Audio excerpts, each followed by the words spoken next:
आझाद ही एक ऐतिहासिक साहस कथा आहे, जिथे अन्यायाविरुद्ध उभं राहण्याची धग, मैत्रीची नाळ आणि स्वातंत्र्याची आस यांचा अनोखा संगम आहे.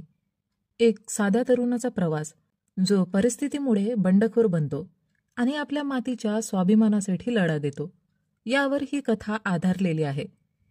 त्याच्या आयुष्यात येणारे संघर्ष, प्रेम, निष्ठा आणि बलिदान यामुळं हा चित्रपट केवळ एक कथा न राहता एक प्रेरणादायी प्रवास बनतो. भव्य दृश्यपट, हृदयस्पर्शी संगीत आणि रोमांचक क्षणांनी परिपूर्ण असलेल्या या सिनेमात प्रेक्षकांना धैर्य, न्याय आणि बंधुत्वाची नवीन व्याख्या अनुभवायला मिळते. नमस्कार मंडळी, माझ्या चॅनलवर तुमचं परत एकदा स्वागत आहे. आजच्या या व्हिडिओमध्ये मी तुम्हाला 2025 मध्ये आलेल्या आझाद या चित्रपटाचं एक्सप्लेनेशन देणार आहे. चला तर मग वेळ न दवडता व्हिडिओला सुरुवात करूया. चित्रपटाची सुरुवात 1920 सालच्या भारतात होते, जिथे गोविंद नावाच्या एका मुलाला दाखवलं जातं. त्याची आजी गोविंद आणि त्याच्या बहिणीला महाराणा प्रताप आणि त्यांच्या घोड्याची चेतकचा किस्सा सांगत असते. ही गोष्ट ऐकून गोविंद खूप आनंदित होतो. खरं तर गोविंदला घोडे खूप आवडतात आणि त्याच्याकडेही चेतकसारखा एक घोडा असावा असं त्याला वाटतं. गोविंद एका जमीनदाराच्या घोड्याच्या तबेल्यात काम करत असतो, पण त्याला तिथे घोड्यावर बसण्याची परवानगी नसते. तो फक्त घोड्यांची काळजी घेऊ शकतो. गोविंद आणि त्याचे वडील दोघेही तिथेच काम करत असतात. एक दिवशी गोविंद घोड्यांना निहाळत असतो, तेव्हा तिथे जमीनदाराची मुलगी जानकी येते. ती संपूर्णपणे ब्रिटिश मुलींसारखी राहते. गोविंद तिच्याशी बोलण्याचा प्रयत्न करतो, पण जानकी त्याच्याकडे फारसं लक्ष देत नाही. त्यानंतर गोविंद आपल्या कामात गुंतून जातो. काम करत असताना तो घोड्यावर बसण्याचा प्रयत्न करतो, पण तो घोडा बिथरतो आणि गोविंदला घेऊन पडून जातो.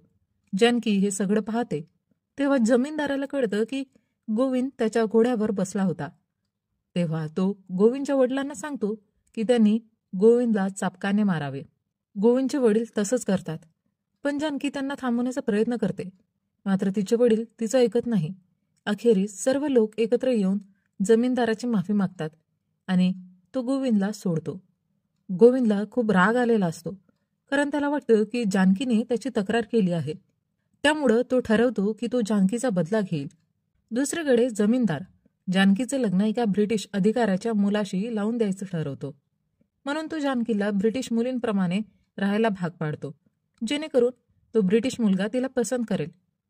यानंतर आपण जानकीच्या भावाला पाहतो, जो एका गावातील लोकांना त्यांच्या जमिनीवरून हाकलून देतो आणि त्यांची सर्व जमीन बळकावतो. त्यांना जबरदस्तीने दुसऱ्या देशात पाठवले जाते, जिथे त्यांना मजुरी करावी लागणार असते. खरं तर जानकीचा भाऊ हे सगळं एका ब्रिटिश अधिकाऱ्याच्या सांगण्यावरून करत असतो. त्यानंतर जेव्हा तो घरी येतो, तेव्हा त्याची पत्नी केसर त्याच्यासोबत पार्टीला जाण्यास नकार देते. त्यामुळं तो खूप चिडतो. तिथेच आपण काही गावकऱ्यांना पाहतो. त्यांची जमीन काढून घेतली जाते आणि त्यांना दुसऱ्या देशात पाठवले जाते, जिथे त्यांना मजुरी करावी लागणार असते. त्याचवेळी एका जोडप्याने आपल्या मुलाला सांगितले की त्याने इकडून पळून जावं, जेणेकरून तो आपलं जीवन जगू शकेल. पण तो मुलगा आपल्या आईवडिलांना सोडून जाऊ इच्छित नाही. मात्र वडिलांच्या सांगण्यावरून तो शेवटी पळून जातो. हे पाहताच ब्रिटिश अधिकारी त्याच्यावर गोळ्या झाडू लागतात. त्याचे वडील त्यांना थांबवण्याचा प्रयत्न करतो, पण ब्रिटिश अधिकारी त्याला गोळी घालून ठार मारतो. त्यानंतर तो अधिकारी त्या मुलालाही मारणार असतो, पण तेवढ्यात बागी विक्रम तिथे येतो. विक्रम सिंग हा सामान्य लोकांसाठी लढणारा योद्धा असतो. ब्रिटिशांसाठी तो एक डाकू असतो, पण सर्वसामान्यांसाठी तो एक क्रांतिकारक असतो. विक्रम सिंग गावकऱ्यांना वाचवतो आणि त्या मुलाला एक बंदूक देतो. त्यानंतर तो मुलगा त्या ब्रिटिश अधिकाऱ्याला ठार मारतो. या घटनेनंतर ब्रिटिश सरकार जाहीर करतं की जो कोणी विक्रम सिंगला पकडेल त्याला मोठं बक्षीस दिलं जाईल. यानंतर गोविंद ठरवतो की होळीच्या दिवशी तो जानकीला रंग लावून आपल्या अपमानाचा बदला घेईल. होळीचा सण सुरू होतो आणि जानकीही तिथे असते. गोविंद तिला रंग लावतो, त्यामुळं जानकीला खूप राग येतो आणि ती गोविंदला पाण्यात ढकलते.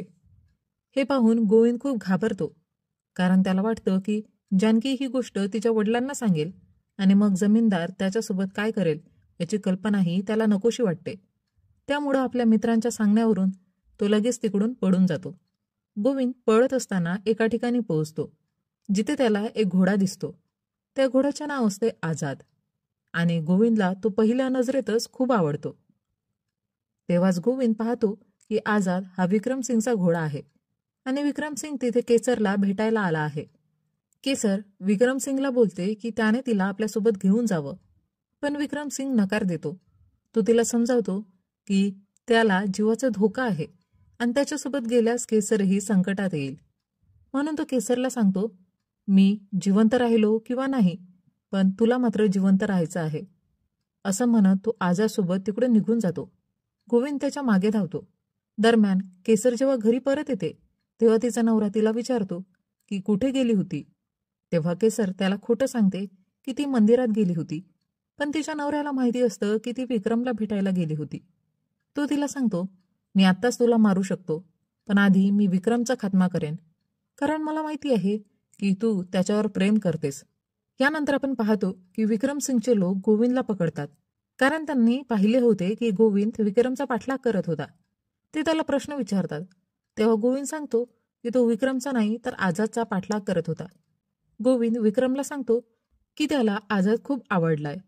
त्यावर विक्रम त्याला बोलतो, जा त्याच्यावर बसून बघ. पण जेव्हा गोविंद आझादवर बसण्याचा प्रयत्न करतो तेव्हा आझाद त्याला आपल्या पाठीवर बसू देत नाही आणि खाली फेकून देतो. हे बघून विक्रम गोविंदला समजावतो की एका घोड्याला त्याचा खरा सरदारच वशमध्ये आणू शकतो आणि आझादसाठी त्याचा सरदार विक्रम आहे. हे ऐकून गोविंद म्हणतो की एक दिवस तो नक्कीच आझादवर बसेल. त्यानंतर गोविंद त्याच्यासोबतच राहण्याचा निर्णय घेतो, कारण त्याला परत जायचं नव्हतं. त्याला भीती वाटत होती की जमीनदार त्याच्यासोबत काय करेल. त्यामुळं तो बंडखोरांच्या गटात राहण्याचा निर्णय घेतो आणि ठरवतो की तोही डाकू बनेल आणि जानकीचा बदला घेईल. हे ऐकून विक्रम त्याला समजावतो की ते डाकू नाहीत तर बागी म्हणजे क्रांतिकारक आहेत, जे लोकांची मदत करतात. तसेच विक्रम गोविंदला विचारतो की तो सतत जानकीचे नाव का घेतो आहे. तो खरंच तिचा इतका द्वेष करतोय का, की त्याला तिच्यावर प्रेम जडलं आहे. हे ऐकून गोविंदकडे कुठलंही उत्तर नसतं. त्याचवेळी तो आझादला इम्प्रेस करण्याचा वारंवार प्रयत्न करत असतो, पण आझाद काही त्याला भाव देत नव्हता. शेवटी विक्रम गोविंदला दुसरा घोडा देतो, ज्याचं नाव गोविंद चेतक ठेवतो. दुसरीकडे गोविंदच्या कुटुंबातील लोक खूप काळजीत होते, कारण गोविंदबद्दल काहीच माहिती मिळत नव्हती. दरम्यान गोविंद अजूनही आझादला इम्प्रेस करण्याचा प्रयत्न करत असतो. या प्रयत्नात तो विक्रमच्या मित्रासोबत कुस्ती खेळतो, पण तो हरतो. हे पाहून आझाद त्याला चिडवतो. हे पाहून गोविंदला खूप राग येतो आणि तो शेवटी जिंकतो. यानंतर गोविंदही आझादला चिडवायला लागतो. तसेच त्याला समजतं की विक्रम कुठला वाईट व्यक्ती नाही. म्हणूनच तो विक्रमच्या मित्राकडून विक्रमची कहाणी विचारतो. त्याला कळतं की काही वर्षापूर्वी विक्रम एक साधा शेतकरी होता. एका दिवशी त्याने पाहिलं की एक ब्रिटिश अधिकारी एका छोट्या घोड्याच्या पिल्लाला मारत होता, कारण तो खूप कमजोर होता. हे पाहून विक्रम त्या अधिकाऱ्याजवळ गेला आणि त्याला विनंती केली की त्याने त्या पिल्ल्याला सोडून द्यावे. त्या बदल्यात त्याला खूप आशीर्वाद मिळेल. हे ऐकल्यावर त्या अधिकाऱ्याने ते पिल्लू विक्रमला देऊन टाकलं. यानंतर विक्रमने त्या पिल्लाची खूप काळजी घेतली आणि त्याचे नाव ठेवले आझाद. आझाद आणि विक्रम यांच्यात खूप घट्ट नाते तयार झाले होते. त्याचवेळी विक्रम आणि केसर एकमेकांवर खूप प्रेम करत होते आणि ते दोघे लवकरच लग्न करणार होते. पण त्याचवेळी जानकीच्या भावाची नजर केसरवर पडते आणि तो तिच्यासोबत लग्न करायचं ठरवतो. मात्र जेव्हा त्याला कळतं की केसर विक्रमवर प्रेम करते आणि त्याच्यासोबतच लग्न करणार, तेव्हा तो रागाने विक्रमची सर्व शेती काढून घेतो. त्यानंतर विक्रमला निर्दयपणे मारहाण करून मृत्यूच्या दारात सोडून देतो. हे सर्व घडत असताना केसरने जानकीच्या भावाला एक अट घातली. ती त्याच्यासोबत लग्न करेल, पण त्या बदल्यात त्याने विक्रमला सोडलं पाहिजे. हे ऐकून जानकीचा भाऊ विक्रमला सोडतो. आता विक्रमकडे फक्त त्याचा घोडा आझाद उरला होता, कारण जानकीच्या भावाने संपूर्ण गाव जाळून टाकलं होतं. यामुळं विक्रमने ठरवलं, जरी तो आपले गाव वाचू शकला नाही तरी उर्वरित गावांना वाचवण्यासाठी तो लढेल आणि त्या क्षणापासून तो बागी बनला. हे सर्व ऐकल्यानंतर गोविंद विक्रमला वचन देतो की तो त्याला कधीही सोडून जाणार नाही. यानंतर विक्रमला कळतं की पुन्हा एकदा एक जमीनदार गाव रिकामं करत आहे. हे समजताच तो आपल्या सहकाऱ्यांसोबत त्या जमीनदाराला थांबवण्यासाठी निघतो. पण तिथे ब्रिटिश सैन्य खूप मोठ्या संख्येने उपस्थित होते आणि त्यात विक्रमचा एक मित्रही त्याच्यासोबत गद्दारी करून सामील झाला होता. ब्रिटिश अधिकारी विक्रम आणि गोविंदवर गोळ्या झाडू लागतात. विक्रम गोविंदला घेऊन तिकडून पळून जातो, पण गोविंदला माहीत नव्हतं की विक्रम जखमी झाला आहे. गोविंद विक्रमला जवळच्या गावात घेऊन जायचा विचार करतो, पण विक्रम त्याला थांबवतो आणि सांगतो की आता त्याच्या आयुष्याचा शेवट जवळ आला आहे, त्यामुळे त्यांना तिथंच थांबावं लागेल.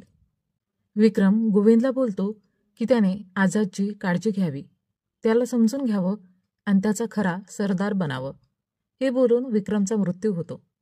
हे पाहून आझाद खूप दुःखी होतो आणि गोविंद विक्रमच्या पार्थिवाचे अंतिम संस्कार करतो आणि आझादला घेऊन गावात परत येतो. सर्वप्रथम तो केसरच्या घराबाहेर जातो. केसर आझादला पाहताच गोविंदला भेटण्यासाठी बाहेर येते. तेव्हा गोविंद तिला सांगतो की विक्रम आता हयात नाही.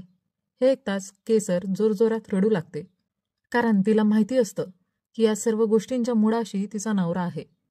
गोविंद केसरला विक्रमची पगडी देतो आणि तिकडून निघून जातो. निघताना तो पाहतो की जानकी आपल्या खोलीत संगीत ऐकत बसली आहे. हे पाहून गोविंद तिच्या खोलीत जातो, पण जानकी त्याला पाहून ना घाबरते ना आरडाओरडा करते. ती गोविंदला विचारते की तो इतके दिवस कुठे होता. त्यावर गोविंद उत्तर देतो की त्याला भीती वाटत होती की जानकी पुन्हा त्याची तक्रार जमीनदाराकडे करेल आणि तो मारला जाईल, म्हणून तो पळून गेला. यावर जानकी सांगते की तिने कधीही गोविंदची तक्रार केली नव्हती. उलट ज्या दिवशी त्याला मारहाण झाली त्यावेळी तिलाही खूप वाईट वाटलं होतं. हे ऐकून गोविंदला खूप आनंद होतो, कारण त्याला समजतं की जानकीलाही त्याच्याबद्दल काहीतरी वाटते. यानंतर जानकी गोविंदला सांगते की जर आता त्याच्याकडे घोडा असेल तर त्यांनी एक शर्यत लावली पाहिजे. हे ऐकून गोविंद आनंदाने तयार होतो आणि नंतर आझादला घेऊन आपल्या घरी निघून जातो. आणि जेव्हा गोविंदच्या वडिलांनी आझादला पाहिले तेव्हा ते खूप आश्चर्यचकित झाले. त्यांना समजलं की आझाद एक अतिशय उत्कृष्ट घोडा आहे.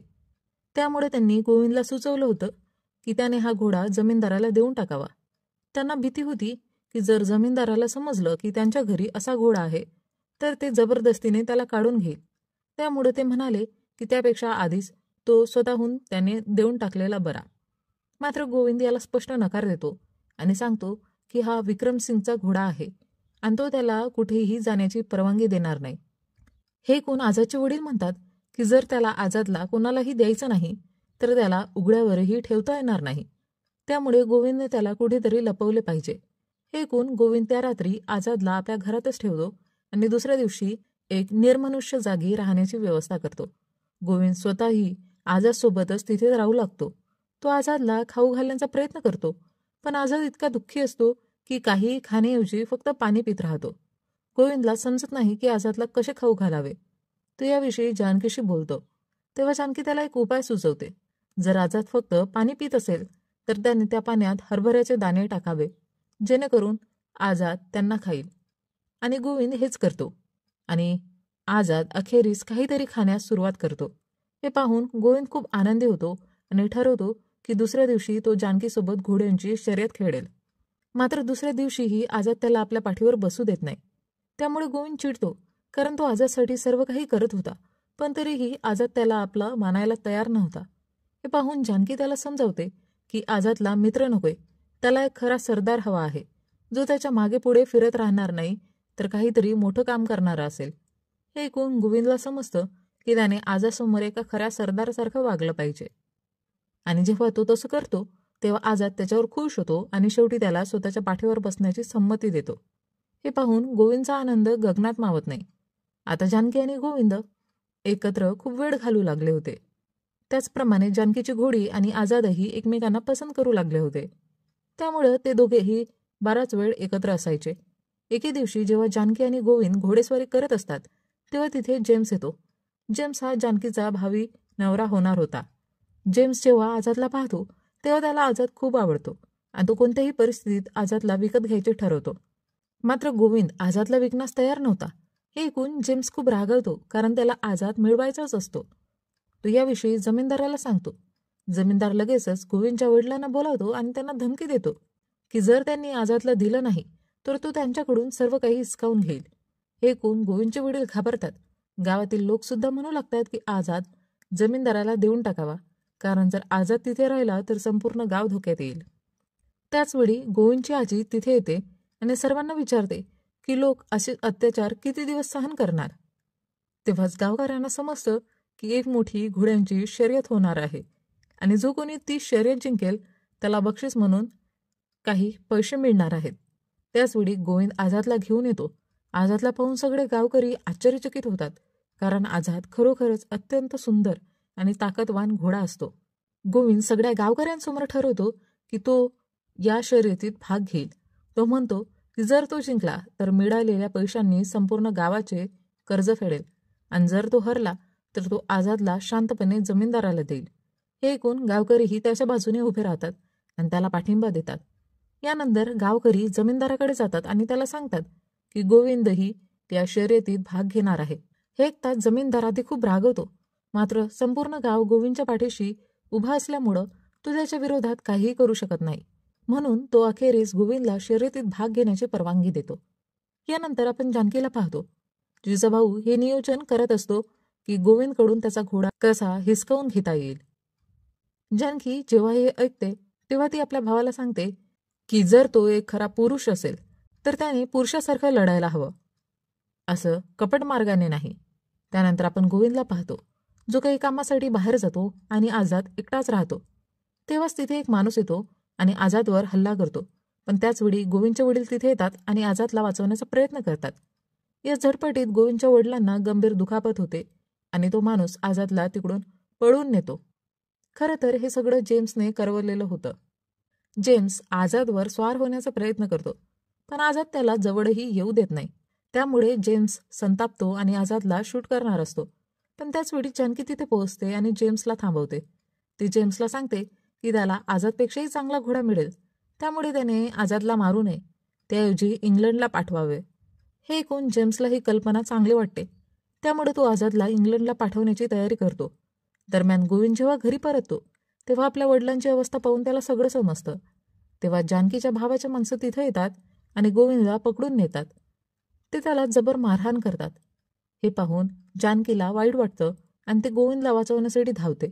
पण केसर तिला थांबवते आणि सांगते की जर ती खरोखरच गोविंदला वाचवू इच्छित असेल तर तिने योग्य वेळेची वाट पाहावी. रात्री जेव्हा तिथे कोणीही नसते, जानकी गोविंदला सोडवते आणि दोघं तिकडून पळून जातात. रस्त्यात जानकी गोविंदला सांगते की जेम्स आझादला इंग्लंडला पाठवत आहे. हे ऐकून गोविंद लगेच थांबतो आणि आझादकडे जायला निघतो. तो थेट बोटवर पोहोचतो. तिथले सर्व लोक मारतो आणि आझादला वाचवून घेऊन येतो. हे पाहून गावकरी खूप आनंदित होतात, कारण आता गोविंद शर्यतीत भाग घेणार असतो. हे पाहून जानकीचा भाऊ मात्र प्रचंड संतापतो. त्यावर जानकीचा भाऊ संतापून आझादवर सुरीने वार करतो, ज्यामुळं आझाद जखमी होतो. पण त्याचवेळी आझादला विक्रमची आठवण येते आणि तो ज्या जिद्दीने धावतो त्यामुळं तो शर्यत जिंकतो. गोविंदला बक्षीस म्हणून लाखो रुपये मिळतात आणि त्यामुळं त्याचं गाव जमीनदाराच्या तावडीतून मुक्त होतं. आणि इथेच हा चित्रपट संपतो. स्वातंत्र्य, मैत्री आणि निष्ठेचा हा प्रवास आपल्याला शिकून जातो की जिंकणं केवळ शर्यतीतलं नसतं, तर आपल्या माणसांसाठी, आपल्या भूमीसाठी दिलेल्या लढ्यातही असतं. अन्यायाविरुद्ध उभं राहणाऱ्या प्रत्येकाच्या धैर्याला इतिहास सलाम करतो. संघर्ष कितीही कठीण असला तरी ज्या स्वप्नांसाठी आपलं मन धडधडतं त्या स्वप्नांसाठी अखेरपर्यंत झुंज देणं हीच खरी विजयाची दौड असते.